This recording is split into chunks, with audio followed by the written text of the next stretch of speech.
Երկնքում մի աստղ փայլեց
14-ն ասում է, որ դու Տեր մեծ ես, գեղեցկություն և փառք հագած ես և լույս ես հագնում ինչպես հանդերձ, ալելույա։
հրաշալի տոն է, թանկագին սիրելի եկեղեցի։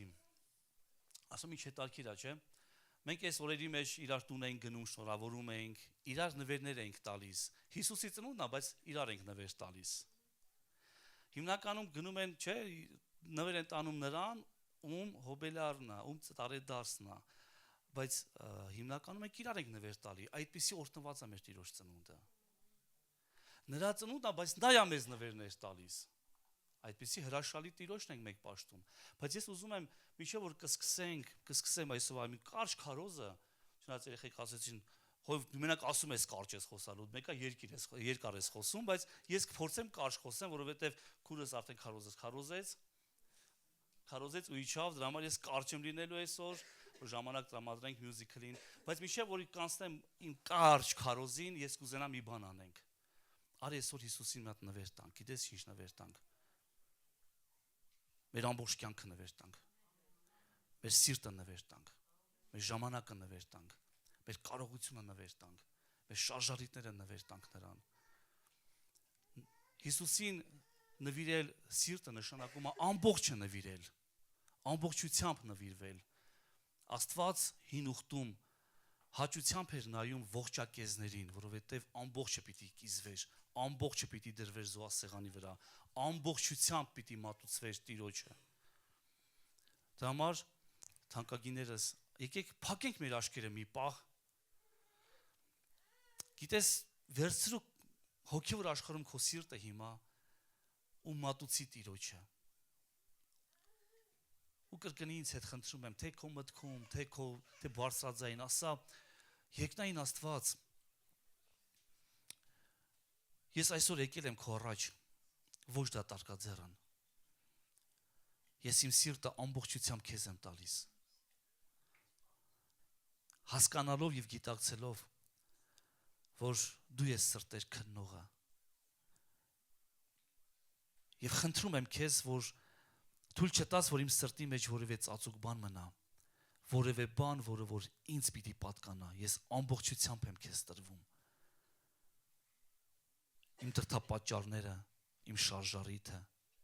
իմ կյանքը, ես քեզ եմ տալիս իմ անցյալը, քեզ եմ տալիս իմ ներկան եւ քեզ եմ ընծայում իմ ապագան։ Ամբողջությամբ Տեր, ես քոնն եմ, իսկ դու իմն ես։ Լցրու իմ կյանքը քո Սուրբ Հոգով եւ առաջնորդիր ինձ դեպի կյանք։ Ես ուզում եմ ունենալ կյանք եւ ավելին քան կյանք։ Ամեն։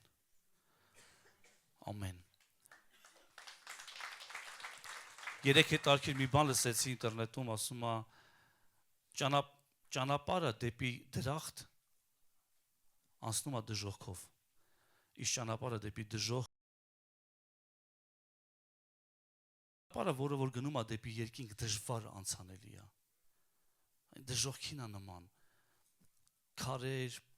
փուշ, տատասկ, դժվար է, նեղ է, դա խոնարհության ճանապարհ է։ Մենք խոնարհված ենք անցնում, դժվար ենք անցնում, վերքոտվում ենք, սպի է մեր վրա լինում, խոցվում ենք, դժվար անցանելի է ճանապարհը, որը տանում է դեպի դրախտ, դեպի կյանք։ Եվ քչերն են այն գտնում, քչերն են հարմարվում, որովհետև այդ ճանապարհի վրա չկան գովեստի խոսքեր, այդ ճանապարհի վրա չկա ծափարություններ, ավացիաներ չկան, այդ ճանապարհը դժվար են անցնում, բայց Հիսուսի հետ են անցնում։ Հիսուսը երբեք չասեց, գիտես, դու չես ունենա դժվար օրեր, այս Հիսուս ասեց, ես քո հետ կլինեմ, քո հետ եմ լինելու, ինչքան է դժվար լինի, ես քո հետ եմ։ Իսկ այն ճանապարհը, որ տանում է դեպի դժոխք, դեպի կործանում, ինքը հեշտ է, ինքը լայն է, ընդարձակ է։ Այնտեղ ամեն բան հարմարավետ է։ Ես չէի պլանավորել սա խոսել, այսօր լավ օր է, ուրախ օր է, չեմ ուզում քեզ տխրեցնեմ, բայց չգիտեմ, սրտումս եկավ, ասեցի, ասեմ։ Ինչպես որ ասեցի, այսօր իմ քարոզը կարճ է լինելու, որովհետև քուրս քարոզեց եւ իջավ, գիտես, երբ որ ասում եմ, որ Հիսուսը ծնվեց, դա իրական պատմական փաստ է։ Դա փաստ է, չէ՞ որ Հիսուսը ծնվել է, բայց երբ որ ասում են Հիսուսը ծնվեց հենց քո սրտում, դա կյանք է։ Երբ որ Հիսուսը ծնվել է, եւ նա ծնվել է, դա փաստ է պատմական, բայց Հիսուսը երբ որ ծնվում է մարդու սրտում, դա արդեն կյանք է եւ ավելին քան կյանք է։ Ղուկասի ավետարան Սերի եկեղեցի քո ուշադրություն եմ ուզում ուղղեմ մի քանի բաների վրա, մի քանի ավետարանական դրվագներ եւ մենք վերջում կաղոթենք։ Ղուկասի ավետարան 2-րդ գլուխ 7-րդ խոսք։ Եվ ծնեց իր անդրանիկ որդուն Մարիամը։ Խանձարուրի մեջ փաթաթեց, դրեց մսուրի մեջ, որովհետև իջևանատանը նրանց համար տեղ չկար։ Գրված է, որ նա ծնվեց գոմում, որովհետև այնտեղ տեղ չկար, ոչ մի տեղ չկար։ Նա ծնվեց գոմում, որովհետև տեղ չեն տվել նրան։ Ոչ ոք իր դուռը չէր բացել նրա առաջ, իսկ եթե իմանային, որ ծնվում աշխարհի փրկիչը, միթե չէին բացի, անպայման կբացեին։ Հարց եմ ուզում տալ, միթե այսօր նման չի։ Հիսուսը ման է գալիս սրտեր, որտեղ որ ինքը կուզենա ծնվի։ Այո, Հիսուսը ծնվել է, դա պատմական փաստ է եւ շատ փաստաթղթեր կան դրա մասին գրված։ Դա 4 ավետարաններն են, շատ պատմական գրքեր է գրվել Հիսուսի ծնունդի մասին։ Բայց գրված է, որ տեղ չկար նրա համար, միթե այսօր նման չի։ Հիսուս ուզում է շատերի սրտերի մեջ ծնվի, բայց տեղ չկա տան մեջ։ Աստծո կամքն է, որ Քրիստոսը ծնվի յուրաքանչյուրի տան մեջ, տան։ Մենք տունն ենք։ Մենք Սուրբ Հոգու տաճար պիտի լինենք եւ մենք պիտի կոչվենք Հիսուսի տուն։ Աստծո կամքն է, որ Քրիստոսը ծնվի յուրաքանչյուրի տան մեջ։ Ասա ամեն։ Որ մարդիկ բացեն իրանց տան դռները Հիսուսի համար եւ հրավիրեն ասեն Տեր արի եւ ոչ միայն ապրի, տան Տերը եղիր։ Ոչ միայն բնակվիր, այլ տան Տերը եղիր։ Մենք սրա մասին ենք մի քիչ առաջ աղոթում, մեր սրտերը ամբողջությամբ ենք տալիս, որ բոլոր դռների բանալի նա ունենա։ Իսկ գիտես մարդու սիրտը շատ խորամանկ է, խորն է։ Մենք կարանք թվացյալ ասեք, Տեր մենք քեզ ենք տալիս մեր սիրտը, բայց մի տեղ, մի փոքր դռնակ պահենք մեր համար։ Եվ այդ դռնակի բանալին էլ նրան չտանք։ Բայց այնքան կարևոր է, որ նա ունենա բոլոր բանալիները։ Մեր սրտի ամեն մի անկյունը նա կարողանա լուսավորի։ Գրված է, որ նա ծնվեց գոմում, ինչու՞։ Բա Էլուր պիտի ծնվեր Աստծո գառը։ Աստծո գառը պիտի ծնվի գոմում։ Չէ՞ որ նա է ճշմարիտ գառը։ Ինչպես որ Հովհաննես Մկրտիչը ասեց, ահա Աստծո գառը, որը վերցնելու աշխարհի մեղքը իր վրա։ Բայց որտեղ պիտի ծնվեր Քրիստոսը, եթե ոչ գոմում։ Հաջորդը խանձարուրի մեջ փաթաթեցին նրան։ Ինչու՞։ Սա ցույց է տալիս, թե Աստված մինչև որտեղ կարա խոնարհվի։ Սա ցույց է տալի Աստծո խոնարհության մասին։ Գրված է, չէ՞, Փիլիպեցիներին համակի մեջ, որ նա Աստծո կերպարանքը ունենալով Աստծուն հավասար լինելը հափշտակություն չհամարեց, այլ ինքն իրեն ունայնացրեց, խոնարհեցրեց միջև մա, միջև այն էլ խաչի մա, եւ Հիսուսի կյանքը ամբողջությամբ խոնարհություն էր։ Եվ ասեց ինձանից սովորեք, ես հեզ եմ սրտով խոնարհ։ Նրան փաթաթեցին խանձարուրի մեջ, դա ցույց է տալիս, որ նա մարդացավ։ Դա ցույց է տալիս, որ գիտես, երբ որ Հիսուսը ծնվում է մեր կյանքերի մեջ, մեր սրտերի մեջ, մենք պիտի նրա համար հոգ տանենք սկզբից։ Մենք պիտի նրան պահենք, փայփայենք, պաշտպանենք։ Ինչու, որովհետև չար սատանան կգա այդ սերմը գողանալու համար։ Սերմնացանի առակը մեզ շատ վառ օրինակ է, որ ելավ սերմնացանը սերմը ցանելու։ Ոմանք որոշ սերմեր ընկան ճանապարհի եզրին։ Եվ երբ սատանան, երբ թրջուները իրավունք ստացան գողանան սերմը, երբ որ գրված է ոտնակող եղավ այդ սերմը։ Եվ որ մենք գիտես այս սերմերը Քրիստոսի մասին լուրը սերմը ոտնակող ենք անում, թշնամուն առիթ ենք տալիս եւ պատճառ է լինում, եւ դա իրավունք է ստանում գա եւ գողանա։ Գրված է, որ Հիսուսը դրվեց մսուրի մեջ։ Ինչու՞ հենց մսուրի մեջ։ Գիտես, գառները, ոչխարները կերակրվում են մսուրի մեջից։ Իսկ Հիսուս ասեց, ես եմ երկնքից իջած հացը։ Ոչխարները կերակրվում են մսուրի մեջ եղած բանով, ուտելիքով։ Մենք որպես Աստծո հոտ պիտի ուտենք մսուրից Տիրոջ։ Մենք պիտի ուտենք Հիսուսի մարմինը, որտեղ նա է Աստծո խոսքը, որը մարմին դարձավ եւ գրված է, որ ես եմ հացը, որը երկնքից եմ իջել։ Ոչ մի դետալ հենց այնպես չի, Ամեն։ Եվ մի բան առաջինը այս լուրը հայտնեցին հովիվներին, հրեշտակները, գնացին եւ հովիվներին հայտնեցին, ինչու՞։ Աստծո փառքը խոնարհներին է բացվում։ Հովիվները, գիտես, նրանք մարդիկ են, ովքեր որ կապ ունեն գառների հետ, ոչխարների հետ, խոնարհ մարդիկ են, դաշտում հոգ էին տանում իրանց հոտի համար։ Այդ հովիվները քնած էին կամ մնացել էին դաշտում գիշերը իրանց գառների մոտ, իրանց ոչխարների մոտ։ Եվ ինչու հենց հովիվներին բացվեց առաջինը, որովհետև Աստված խոնարհներին է բացում իր փառքը։ Ուզում ես Աստված բացի իր փառքը քեզ, ինչքան կարող ես խոնարհվիր։ Եթե ուզում ես բարձրանալ, շատ բարձրանալ, ես սա նորմալ է, որ դու ուզում ես բարձրանալ Տիրոջ մեջ, սա շատ առողջ է, ինչքան կարող ես խոնարհ մարդ եղիր։ Խոնարհությունը դա արտաքինից չի երևում շատ հաճախ։ Խոնարհությունը դա ներսի կարգավիճակ է, դա ներսի մարդու որոշումն է, որ Տեր ինչ որ ուզում, ինչ որ լինի, ես որոշել եմ խոնարհ լինել։ Գիտես ինչ է խոնարհ լինել, հնազանդվել ամբողջությամբ Աստծո կամքին եւ Աստծո խոսքին։ Չունենաս քո սեփական միտքը, մտածելակերպը, ես չեմ ասում ենք պիտի լրիվ անջատենք մեզ, ոչ։ Ես ասում եմ, որ ինչ է որ լինի մենք բերենք հարմարացնենք, ասենք, իսկ ո՞նց է Տիրոջ խոսքը ասում։ Իսկ Տիրոջ խոսքը ո՞նց է սրա մասին, ինչ է սրա մասին խոսում։ Իսկ Տեր դու ինչ կանեիր։ Մի խորհուրդ քեզ տամ։ Երբ որ հայտնվում ես անելանելի թվացող իրավիճակի առաջ, թվում անելանելի է։ Մի պահ կանգ առ ու ոչ մի բան մի արա, ու մի հատ հարց տու Հիսուսին, ու ինչքան որ ճանաչում ես նրան, այդպես վարվի, ասա Տեր, իսկ դու ինչ կաներ ես իրավիճակի մեջ։ Գնա եւ նույնպես արա։ Եթե Հիսուս այդպես չէր անի, մի արա։ Իսկ Տերը ոնց կլուծեր այդ հարցը, իսկ Տերը ոնց կպատասխաներ այդ հարցին։ Գնա եւ այդպես էլ արա։ Աստված ընտրում է մաքուր սրտերը, այլ ոչ թե բարձր դիրք։ Աստված մաքուր սրտեր է փնտրում, որ կհայտնի իր փառքը, այլ ոչ թե բարձր դիրք ունեցող։ Ինչու չգնացին այս հրեշտակները թագավորներին պատմեին։ Թեև մոգերը սխալվեցին, գնացին թագավորի մոտ, Հերովդեսի մոտ, որովհետև գիտեն թագավորն է ծնվում, այլուր պիտի ծնվեր թագավորը, եթե ոչ թագավորական պալատներում։ Դրա համար նրանք սխալվեցին եւ գնացին մտան թագավորի պալատ։ Սրա մասին մի կարճ խոսեմ։ Հաջորդը հովիվների խորհրդանշական կոչումը այստեղ ցույց է տալիս, որ բացվում է շատ բան հովիվներին։ Հետևություն։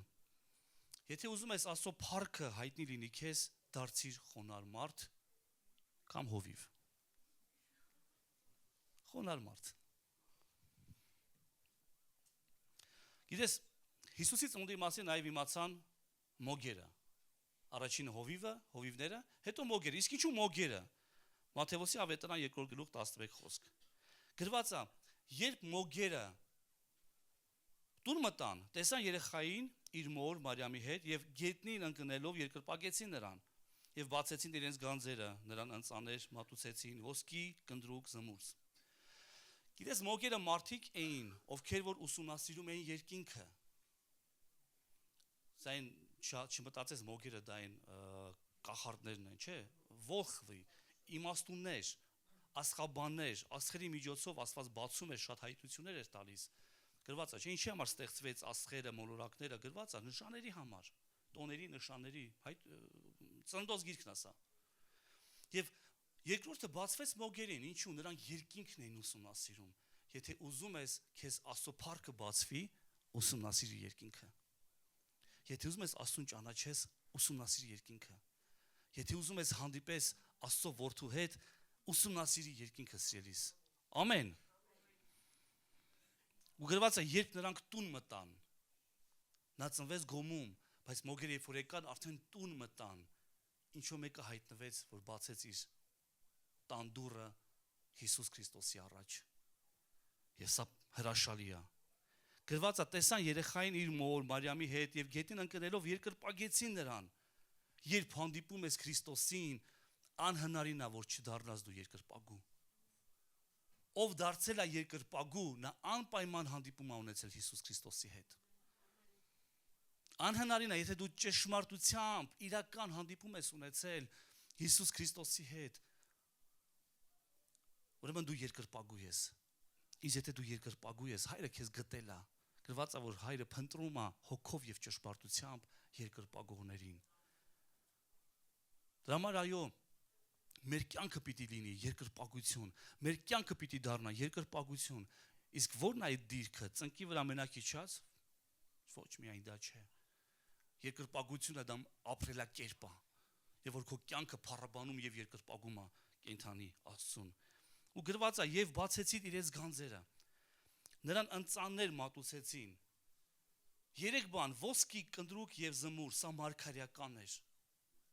Ինչու ոսկի, որովհետեւ թագավորին պատվում են թագավորական ձևով։ Ոսկին դա ազնվական մետաղ է, ոսկին դա թագավորի խորհուրդն է, ոսկին դա թանկարժեք է, եւ թագավորին պատվում են թանկարժեք եւ թագավորական կերպով։ Թագավորին պիտի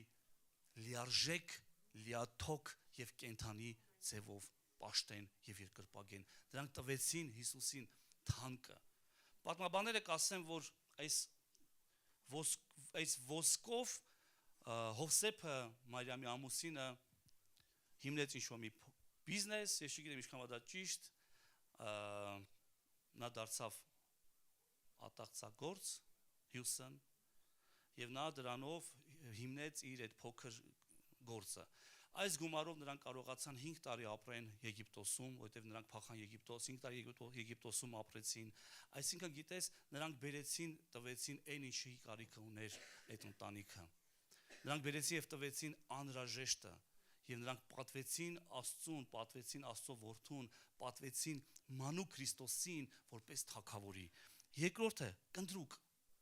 Իսկ ինչ է այս կնդրուկը, դա այն անուշահոտ է։ Մեր երկրպագությունը պիտի անուշահոտություն տա։ Մեր արարքները, մեր նվերը, ինչ որ մենք մատուցում ենք Հիսուսին, այն պիտի բուրա, այն պիտի անուշահոտություն լինի, առաջացնի, այն պիտի լցնի։ Ինչպես որ գրված է, Մարիամը եկավ, նարդոսի յուղը կոտրեց եւ հոտը լցվեց ամբողջ տան մեջ։ Գիտես, այն ինչ որ մենք բերում ենք, մենք պիտի կոտրենք Հիսուսի մոտ։ Մենք պիտի կոտրենք նրա ոտքերի տակ եւ ամբողջությամբ կոտրվենք, եթե ուզում ենք, որ ամբողջ սենյակը լցվի հոտով եւ բուրա անուշահոտությամբ։ Եւ երրորդը զմուրս։ Ինչ է զմուրսը։ Զմուրսը այն ժամանակվա սառնարանն էր։ Զմրսում էին սառնարան։ Զմրսում էին, այսինքն եթե ուզում են մի բան երկար ապրի, այն պիտի զմրսվեր։ Այսինքն խոսում է նրա մասին, որ մեր երկրպագությունը պիտի լինի հարատև, երկարաժամկետ։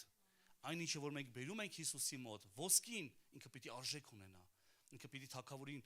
վայել կերպով մենք պիտի կարողանանք պաշտենք։ Կնդրուկ, այն պիտի բուրավետ լինի։ Այն պիտի բուրա եւ երրորդը